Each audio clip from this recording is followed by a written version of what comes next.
আমি এখন এসেছিলাম আমার ছোটবেলার বান্ধবীর বাড়ি। তো আমাদের স্কুল, নাচের স্কুল, মানে আমাদের ছোট থেকে বড় হওয়াটাই পুরো একসাথে। এবং খুব মানে সৌভাগ্যক্রমে বা জাস্ট এটা কোইন্সিডেন্ট, আমাদের মা হওয়াও একসাথে। তো আমাদের দুই বাচ্চাও, তিনিশা আর মেহুল, ওরা একদম সমবয়সী। আমাদের দুজনের কৈশোর, তারপরে বিয়ে, বাচ্চা সব একসাথে, একদম ছোট থেকে বড় হওয়া। এবং এখন আমাদের মেয়েরাও হচ্ছে দুজনের বন্ধু। তো ওদের বাড়িতে এসেছিলাম, তো সেখান থেকেই আমরা এখন একটু মেলায় যাচ্ছি। বাচ্চাদেরও ভালো লাগবে, আমাদেরও একসাথে সময় কাটানো হবে। তো ওদের বাড়িতে গিয়ে তিশান ঘুমিয়ে পড়েছিল, তো ওকে তুলে টোটোকে ফোন করে, তো আমরা এখন টোটো করে ওদের বাড়ির কাছেই মেলা, বঙ্গ সংস্কৃতি মেলা।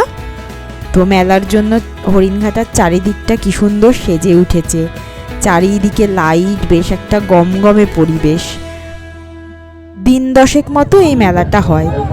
তো মেলা মানেই তো জিলিপি, বেলুন, ফুচকা, নাগরদোলা, কত কিছু। এই যে হরিণঘাটা বঙ্গ সংস্কৃতি উৎসব, এইখানেই আমি ও আমার আরেকটা বোন কাম বান্ধবী, আমরা তিনজন একসাথে আবার প্রোগ্রামও করেছিলাম।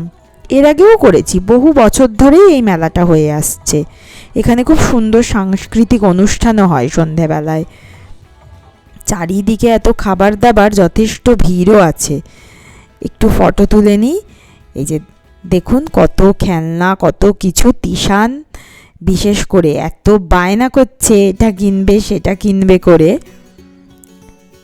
তিনিশাও টুকটাক বলছে, তেমন নয়, তিশান বেশি বেশি করছে। এই যে বাবলসের এগুলো কিনেছে, ভারী খুশি। সেই বাবলস তো আবার ধরতে যাচ্ছে আজকে। এই যেই দিন এই ভিডিওটা, সেদিনকে বেশ ঠান্ডা পড়েছিল। এই মেলাটা ডিসেম্বর মাসেই হয় আর কি। তো মেলা হলে তো সেই সময় সন্ধ্যাবেলার পরিবেশটাই সেই জায়গার বদলে যায়। কত মানুষ, চারিদিকটা গমগম করে, গান বাজে, খুবই মজা। তিশান এখন পাঁপড় খাচ্ছে, সাবুর পাঁপড়। এই সাবুর পাঁপড় খেতে আমাদেরও ভারী পছন্দ।